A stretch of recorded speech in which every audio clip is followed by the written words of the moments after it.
Good morning friends, pre market రిపోర్ట్లో అందరికీ స్వాగతం. ఈరోజు డిసెంబర్ 30వ తారీఖు. ముందుగా ఏడియర్స్ అనేవి చూసుకున్నట్టయితే మనకి విప్రో, ఇన్ఫోసిస్, ఐటీ సెక్టర్ బాగుంది. వెరాజ్ టాటా మోటార్స్ కొద్దిగా ప్రెషర్లో కనిపిస్తుంది ఫ్రెండ్స్. మనకి ఏంటంటే ఏడిఆర్స్ నుంచి అంత సెల్లింగ్ అయితే ఏం కనిపించట్లేదు. అదేవిధంగా మన ఇండిసెస్ యొక్క పర్ఫార్మెన్స్ అనేది ఒకసారి చూద్దాం. నిన్నటి రోజున ఫ్రెండ్స్ మనం చూసుకున్నట్టయితే మెటల్స్ అవుట్ పర్ఫార్మ్ అయినాయి, కొన్ని స్టాక్స్ స్ట్రాంగ్గా రికవర్ చేసినాయి. కోర్స్ బ్యాంక్ సెకండ్ హాఫ్లో చాలా స్ట్రాంగ్గా పైకి వెళ్ళింది. దగ్గర మనకి 1000 పాయింట్ల దాకా రికవరీ అనేది చేసింది.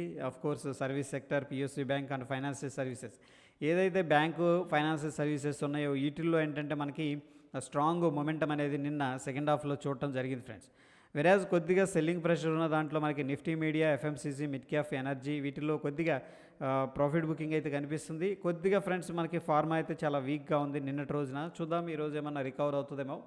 అండ్ గ్లోబల్ క్యూస్ని ఒకసారి చూసుకున్నట్టయితే మనం టాప్ గెయినర్స్లో కోర్స్ ఫ్రెంచ్, రష్యా అండ్ ఆ రెండే కనిపిస్తున్నాయి ఫ్రెండ్స్. లూజర్స్లో South Korea, Japan, Hong Kong and course SGX Nifty, US 500, Europe and Dow Jones, Germany ఇవన్నీ కూడా నెగిటివ్గా ట్రేడ్ అవుతున్నాయి.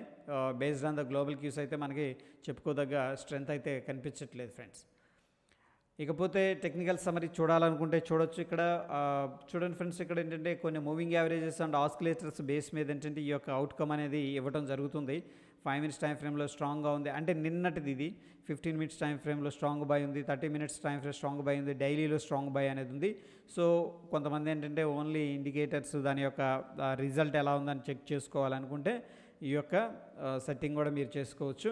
దాని తర్వాత ఫ్రెండ్స్ ఇక్కడ మనం అబ్జర్వ్ చేస్తే హెచ్డిఎఫ్సి బ్యాంక్ కూడా స్ట్రాంగ్ బైలో ఉంది. సో బిగ్ మోటా బాయ్ అనుకోవచ్చు. వాళ్ళు సపోర్ట్ చేస్తే మార్కెట్ అనేది బ్యాంక్ నిఫ్టీ అనేది పైకి వెళ్ళటం అనేది జరుగుతుంది. ఎనీహౌ ఏంటంటే నిన్న మంచి ర్యాలీ అనేది చేసింది. వెరాజ్ ఫ్రెండ్స్ నిఫ్టీ 50 విషయానికి వస్తే మనకి స్టిల్ ఏంటంటే డైలీలో కొద్దిగా న్యూట్రల్గానే కనిపిస్తుంది. ఎకనామిక్ క్యాలెండర్ విషయానికి వస్తే ఈరోజు ఎటువంటి ఈవెంట్స్ అనేవి లేవు ఫ్రెండ్స్. ఇక మార్కెట్స్ వైడర్ పొజిషన్ లిమిట్లో అండ్ బ్యాన్ లిస్ట్లో ఉన్న వాటి గురించి డిస్కస్ చేసుకుంటే మనకి ఏంటంటే Indiabulls housing finance and Balram చిమ్నీస్ ఈ రెండు కూడా బ్యాన్ లిస్ట్లోకి వెళ్ళిపోయినాయి. Next Ambuja and GNFC, LNT finance, Idea, జిఎంఆర్ఎంఫై అనేది మనకి నెక్స్ట్ బ్యాన్ లిస్ట్లోకి వెళ్ళే అవకాశం ఉంది. అదేవిధంగా ఈరోజు కంపెనీస్ ఎటువంటి ఫైనాన్షియల్ రిజల్ట్స్ అనేది అనౌన్స్ అయితే చేయట్లేదు ఫ్రెండ్స్. ఇకపోతే మనకి క్యాష్ మార్కెట్ గురించి డిస్కస్ చేసుకుంటే ఎఫ్ఐఎస్ అయితే కంటిన్యూస్గా సెల్లింగ్ చేస్తూ ఉన్నారు. పెద్ద అమౌంట్ కాకపోయినప్పటికి కూడా ఇట్స్ డీసెంట్ అమౌంట్ అనుకోవచ్చు. 572 కోట్లు సెల్లింగ్ అయితే చేశారు క్యాష్ మార్కెట్లో. అండ్ డిఐఎస్ బై చేశారు ఫ్రెండ్స్ 515 కోట్లు. నెట్ మనం చూసుకున్నట్టయితే న్యూట్రల్ అని చెప్పొచ్చు. 56 crores మనకి నెగిటివ్గా ఉంది.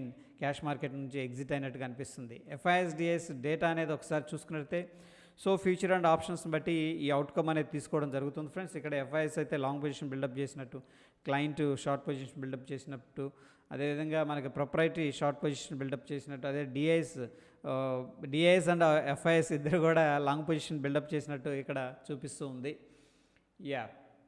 దాని తర్వాత ఫ్రెండ్స్ మనకి టాప్ ఫ్యూచర్స్ డిస్కస్ చేసుకుంటే సో జనవరి కాంట్రాక్ట్ అనేది తీసుకున్నాం. ఐడియా అనేది మనకి 62% అనేది ఓపెన్ ఇంట్రెస్ట్ అనేది యాడ్ అయింది. అండ్ సిప్లా అండ్ కోర్స్ డాక్టర్ రెడ్డీస్ అండ్ టైటాన్ వీటిల్లో ఏంటంటే మనకి ప్రైస్లో పెద్దగా వేరియేషన్ అయితే లేదు. సో మేబీ వీటిలో మనం అనేది ఫోకస్ చేయొచ్చు. Especially Cipla, doctor Reddy's. I think pharma కొద్దిగా ప్రెషర్గా ఉంది నిన్న. చూద్దాం. టైటాన్ అయితే రికవర్ అయింది. ఇకపోతే ఫ్రెండ్స్ మనకి ఎస్జిఎక్స్ నిఫ్టీ అనేది చూద్దాం. SGX Nifty and moreover friends ఇవేంటంటే లెవెల్స్ అనేది నేను ప్రొవైడ్ చేస్తాను. సో ఎగ్జాక్ట్గా నిన్న ఈ లెవెల్ అనేది మనం అప్డేట్ చేసాం. ఈ లెవెల్స్ అనేది కొద్దిగా ఏంటంటే మనకు ఒక రిఫరెన్స్ పాయింట్ లాగా ఉపయోగపడతాయి అని చెప్పేసి షేర్ చేస్తూ ఉంటాను టెలిగ్రామ్లో. And SGX Nifty daily time ఫ్రేమ్లో చూద్దాం ఫ్రెండ్స్. డైలీ టైం ఫ్రేమ్లతో ప్రస్తుతానికైతే పైకి వెళుతూ ఉంది. Okay, so based on the SGX Nifty మనం చూసుకున్నట్టయితే 18,340 దగ్గర రఫ్గా ఎస్జిఎక్స్ నిఫ్టీ అనేది ట్రేడ్ అవుతుంది. వెరాజ్ మన నిఫ్టీ ఎక్కడ ట్రేడ్ అయింది అనేది చూద్దాం ఫ్రెండ్స్. నిఫ్టీ ఎస్జిఎక్స్ నిఫ్టీ ఇది నిఫ్టీ 18,190 అనుకోవచ్చు. So friends what is difference? Nifty 18,200, ఇది 18,340. Okay fine. దగ్గర ఏంటంటే ఫ్రెండ్స్ మనకి based on the SGX Nifty ఏంటంటే ఈ 200 అండ్ 150 పాయింట్స్ అనేది పాజిటివ్గా ట్రేడ్ అవుతుంది మనకి. సో మనం గ్యాప్ అప్ అయితే based on the SGX Nifty అనేది ఎక్స్పెక్టేషన్ అయితే చేసుకోవచ్చు friends. That is all about pre market report friends. Stay tune. ధన్యవాదాలు.